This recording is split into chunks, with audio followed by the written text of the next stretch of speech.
ان میں سر فہرست شیخ الہند ہیں مولانا محمود حسن. کہا جاتا ہے کہ وہ دارالعلوم کے پہلے پڑھنے والے ہیں.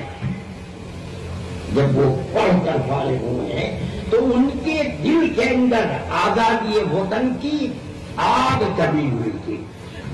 مسٹن جو گورنر تھا صوبہ جات متحدہ کا، وہ کہا کرتا تھا کہ شیخ الہند کو اگر جلا کر راکھ کر دیا جائے گا تو اس کی راکھ سے بھی انگریز کی دشمنی کی بو آئے گی. ایسا آدمی تھا، اس نے اپنی ساری زندگی کو قربان کر دیا. ایک جلا وطن حکومت بنائی افغانستان کے اندر، جس کے صدر راجا مہندر پرتاپ سنگھ تھے. وزیر خارجہ حضرت شیخ الہند رحمۃ اللہ علیہ کے شاگرد مولانا عبید اللہ سنگھ جی تھے. یہ ان کو بھیجا تھا کہ وہاں جا کر کے جلا وطن حکومت ہندوستان کے خلاف بناؤ. کوئی مثال ایسی نہیں ملتی کہ ہندوستان کے لوگوں نے کہیں جا کر کے جلا وطن حکومت بنا.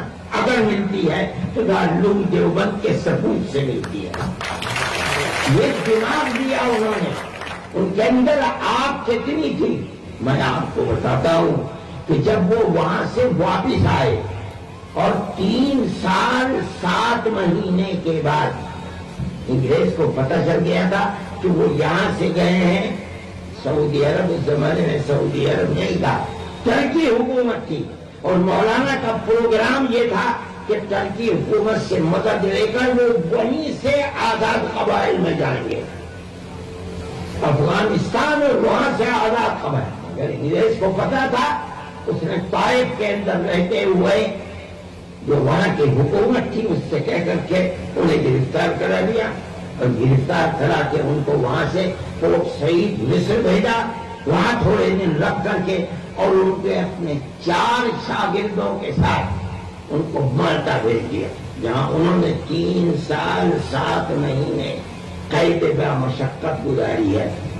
ایک ساتھی حضرت کے شاگرد حکیم نصرت حسین غازی پور کے تھے، وہ وہیں ان کا انتقال ہوا، آج بھی وہیں ان کی قبر ہے. اس کے بعد یہ 4 ساتھی واپس آئے.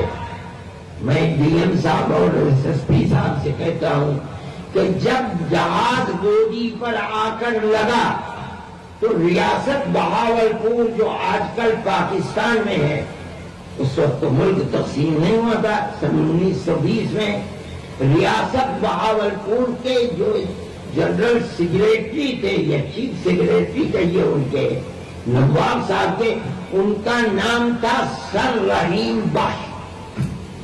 انگریز نے ان کو سر کا خطاب دیا تھا.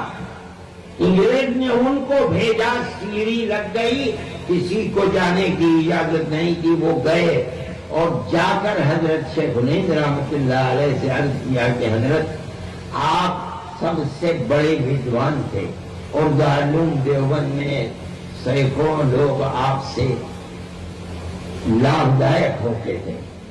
آپ بہت بڑے فقیر تھے، لوگ آتے تھے، مرید ہوتے تھے، آپ ان کے گرو تھے، چیلے آتے تھے. آپ چلے گئے اور ہر شخص پیاسا ہے. آپ نے ساری زندگی انگریز کی مخالفت میں لگا دی، مگر انگریز کی حکومت تو اپنی جگہ پر ہے، اس کو تو کوئی ہانی پہنچی نہیں. اب ہماری تمنا یہ ہے کہ آپ ایک جگہ بیٹھ جائیے دیوبند میں، بس اپنی اس تحریک کو ختم کر دیجیے تاکہ جو پیاسے ہیں ان کی پیاس تو دور ہو. جب وہ کہہ چکے اپنی بات تو شیخ الہند بڈھا آدمی جس کو مالٹا کی سردی نے ختم کر دیا تھا سبر کے بیٹھ گیا اور کہا کہ آپ اپنی بات کہہ چکے. جس زمین میں انگریز کی حکومت ہے میں آیا ہوں، مجھے جینا تو جینا، اس زمین میں مرنا بھی پسند نہیں ہے. میں تو صرف اس لیے آیا ہوں کہ میں اعلان کروں کہ انگریز کی غلامی حرام ہے.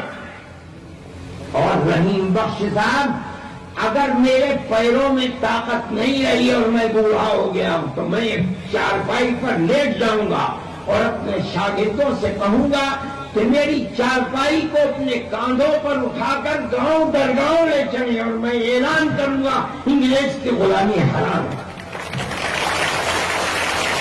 یہ آگ تھی ان لوگوں کے اندر, یہ وہ آگ تھی جس نے اس ملک کو آزاد کیا. ان کے شاگردوں کے اندر وہی آگ دبی ہوئی.